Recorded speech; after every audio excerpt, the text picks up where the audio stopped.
प्यारे बच्चों, कल अपन बात कर रहे थे परम्यूटेशन ग्रुप की। और परम्यूटेशन ग्रुप में अपने बात की थी सममित ग्रुप की, सिमेट्रिक ग्रुप की। सिमेट्रिक ग्रुप का मतलब क्या होता है, यानी n अवयवों के समुच्चय पर अपन जितने भी क्रमचय डिफाइन कर सकते हैं वो सारे क्रमचय मिलकर क्या बनाते हैं, क्रमचय गुणन संक्रिया के लिए ग्रुप बनाते हैं, जिसे अपन क्या कहते हैं, सममित ग्रुप या क्रमचय ग्रुप कहते हैं। क्रमचय का मतलब क्या होता है, यानी किसी भी परिमित समुच्चय से समय पर अपन जितने भी एक एक आच्छादक फलन डिफाइन कर सकते हैं वो सारे एक एक आच्छादक फलन मिलकर क्या बनाते हैं, ग्रुप बनाते हैं, जिसे अपन क्या कहते हैं, सममित ग्रुप या एकांतर ग्रुप कहते हैं। आज अपन उससे आगे अपन बात कर रहे हैं, एकांतर ग्रुप की बात कर रहे हैं, अल्टरनेटिंग ग्रुप। एग्जाम की दृष्टि से वेरी इंपॉर्टेंट टॉपिक है और वेरी इंटरेस्टिंग टॉपिक है, एकांतर ग्रुप, अल्टरनेटिंग ग्रुप। उससे पहले अपन बात कर रहे हैं चक्रीय ग्रुप की बात कर रहे हैं, चक्रीय क्रमचय की बात कर रहे हैं। डेफिनेशन क्या होती है, माना S equals to x1 x2 xn, S equals to x1 x2 xn परिमित समुच्चय है, परिमित समुच्चय है तथा f समुच्चय S पर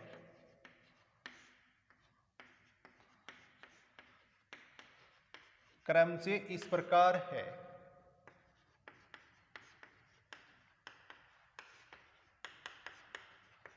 इस प्रकार है कि f xi equals to xi plus 1 f x k for all I equals to 1 to k minus 1, f x k equals to x1, f x j equals to x j for all j equals to k plus 1 to n।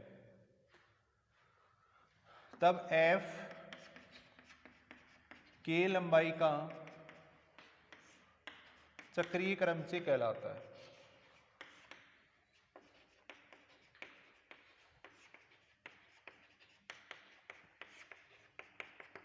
इसे f equals to x1 x2 x3 xk से व्यक्त करते हैं।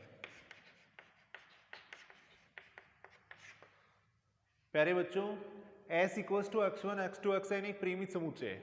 अब इस समुच्चय पर अपन एक क्रमचय इस प्रकार डिफाइन कर रहे हैं कि xi की इमेज किस पे आनी चाहिए, xi प्लस 1 पे आनी चाहिए, यानी i की जगह अगर अपन 1 रखेंगे तो x1 इज इक्वल टू आएगा x2, यानी x1 की इमेज x2 पे होनी चाहिए, x2 की इमेज x3 पे होनी चाहिए, x3 की इमेज x4 पे होनी चाहिए, k माइनस 1 तक ऐसा होना चाहिए। फिर xk की इमेज किस पे, वापस किस पे होनी चाहिए, x1 पे होनी चाहिए, यानी यहाँ पे जो साइकिल है वो क्या हो जाएगा, खत्म हो जाएगा। xk की इमेज वापस किस पे होनी चाहिए, x1 पे होनी चाहिए।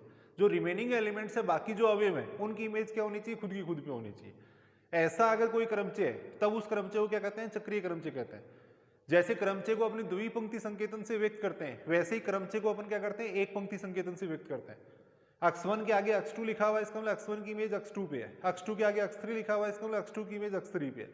लास्ट वाले अवयव की इमेज किस पे होती है, फर्स्ट पे होती है। तो कोई भी क्रमचय है उसको अपन चक्रीय क्रमचय के रूप में इस प्रकार लिख सकते हैं।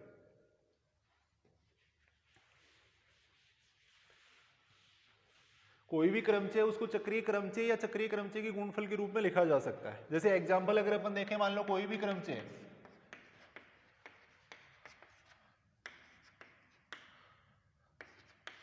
ये क्रमचय जैसे, अब इसको चक्रीय क्रमचय के रूप में लिखना है तो किस प्रकार लिखेंगे, सबसे पहले अपन एक से स्टार्ट करेंगे, एक लिख दिया। अब एक की इमेज किस पे है, 2 पे, तो एक के आगे 2 आएगा। 2 की इमेज किस पे है, 3 पे, तो 2 के आगे 3 लिखेंगे।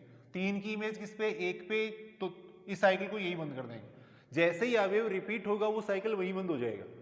अब एक के आगे 2 लिखा हुआ है, इसका मतलब एक की इमेज 2 पे है, 2 के आगे 3 लिखा हुआ है, इसका मतलब 2 की इमेज 3 पे है। लास्ट वाले अवयव की इमेज किस पे होती है, फर्स्ट पे होती है, तो 3 की इमेज किस पे होगी, 1 पे। फिर अपन 4 को लेंगे, लेकिन 4 की इमेज 4 पे है, तो इसका मतलब इस एलिमेंट को अपन चक्कर में शामिल नहीं करेंगे। जिस अवयव की इमेज खुद की खुद पे होती है उसको साइकिल में इंक्लूड नहीं करते।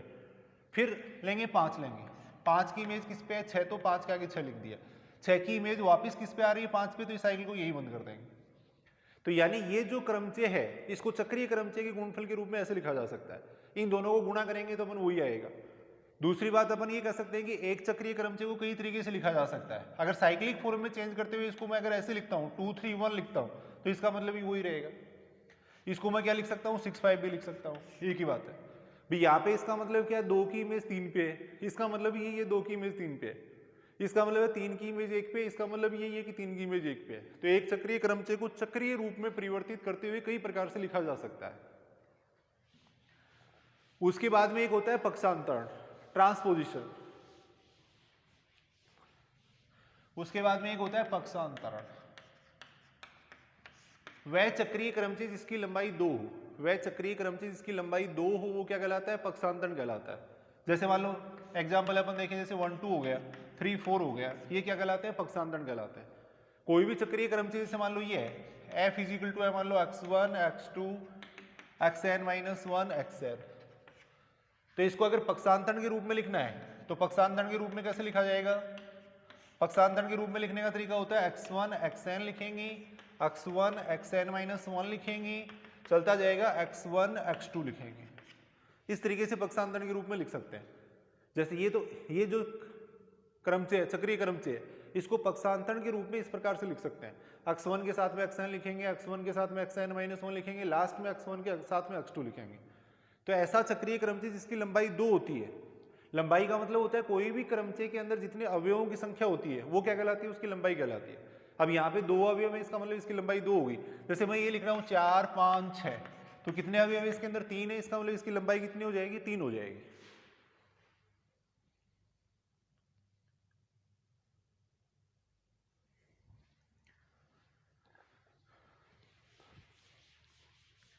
फॉर एग्जाम्पल अपन कोई भी एग्जाम्पल लें, जैसे f इज इक्वल टू अपन ले रहे हैं 1, मान लो ये क्रमचय ले रहे हैं,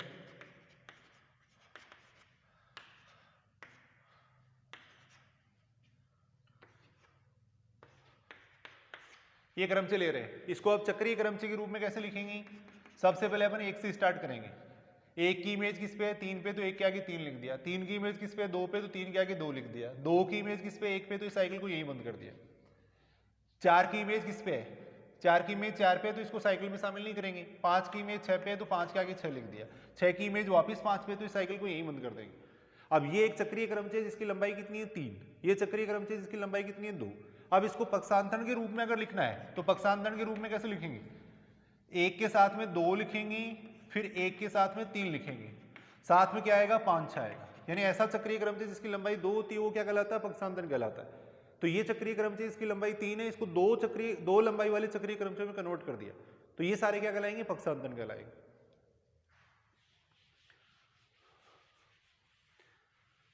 उसके बाद में आता है सम तथा विषम क्रमचय, सम व विषम क्रमचय, जो कि वेरी इंपॉर्टेंट कंसेप्ट है।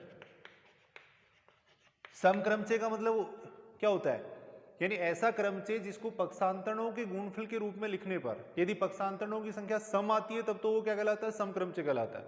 यानी कोई भी क्रमचय उसको पक्षांतरणों के गुणनफल के रूप में लिखना है, यदि पक्षांतरणों की संख्या सम आती है तब तो उसको अपन कहेंगे सम क्रमचय, और पक्षांतरणों की संख्या अगर विषम आती है तब वो क्या कहलाता है, विषम क्रमचय कहलाता है।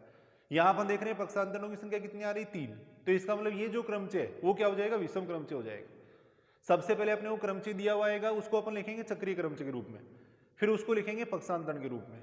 यदि पक्षांतरणों की संख्या सम है तब वो कहलाएगा सम क्रमचय कहलाएगा, अगर पक्षांतरणों की संख्या विषम है तब वो क्या कहलाएगा, विषम क्रमचय कहलाएगा।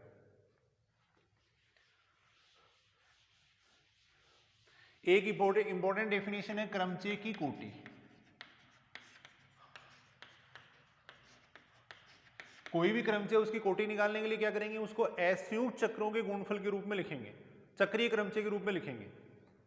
चक्रीय क्रमचय के गुणनफल के रूप में लिखने पे यदि चक्रों की लंबाइयों का लसप लेंगे, चक्रों की लंबाइयों का जो लसप आएगा वो क्या कहलाएगी, उस क्रमचय की कोटि कहलाएगी। यानी सीधी सी डेफिनेशन है, कोई भी क्रमचय है उसको चक्रीय क्रमचय के गुणनफल के रूप में लिखने पर असंयुक्त चक्रों की लंबाइयों का जो लसप होता है वो क्या कहलाता है, उस क्रमचय की कोटि कहलाती है। जैसे मान लो कोई भी एग्जाम्पल अपन ले रहे हैं,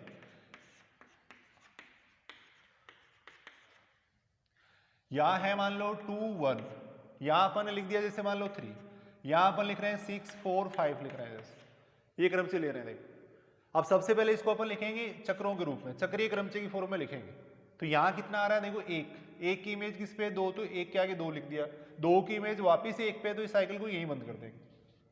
3 की इमेज 3 पे है, इसको साइकिल में शामिल नहीं करेंगे।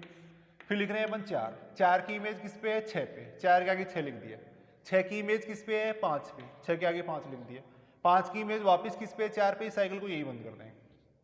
तो यहां अपन देख रहे हैं, देखो ये एक ऐसा चक्रीय क्रमचय है जिसकी लंबाई कितनी है 2, ये चक्रीय क्रमचय है जिसकी लंबाई कितनी है 3। अब 2 और 3 का लसाअ ले लेंगे, 2 और 3 का लसाअ ले लेंगे, वो क्या आ जाएगी क्रमचय एफ की कोटि आ जाएगी, ऑर्डर आ जाएगी। ऑर्डर ऑफ एफ किसके बराबर हो जाएगा 2 व 3 का लसाअ। तो 2 व 3 का लसाअ कितना आएगा 6 आ जाएगा। तो ये जो क्रमचय इसकी कोटि कितनी हो जाएगी 6 हो जाएगी। अब इस बात को अपन इस तरीके से भी कहा जा सकता है, क्रमचय की कोटि की डेफिनेशन अपन इस तरीके से भी देख सकते हैं, यानी f की पावर n करने पे यदि i आता है, यानी छोटे से छोटा धनात्मक पूर्णांक, ताकि f की पावर n करने पे क्या आ जाए तत्सम क्रमचय आ जाए, तब वो जो n है वो क्या कहलाता है उसकी कोटि कहलाती है। यानी सीधी सी बात है, f को f से कितनी बार गुणा करें कि तत्सम क्रमचय आ जाए, जितनी बार गुणा करने पे तत्सम क्रमचय आता है वो क्या कहलाती है उसकी कोटि कहलाती है। यहां अपन देख रहे हैं इसकी कोटि कितनी आ रही 6, तो यहां अगर इसको आप 6 बार गुणा करोगे तो वापस क्या आ जाएगा तत्सम क्रमचय आ जाएगा, तत्सम क्रमचय आ जाएगा। तो 6 बार गुणा करना पॉसिबल नहीं है, तो इसलिए अपन क्या करते हैं क्रमचय की कोटि इस तरीके से निकालते हैं। ये शॉर्ट एंड स्वीटेस्ट फॉर्म होती है। उसके बाद में अपन बात करें एकांतर ग्रुप की, जो कि अपना मेन टॉपिक था, एकांतर ग्रुप, अल्टरनेटिंग ग्रुप।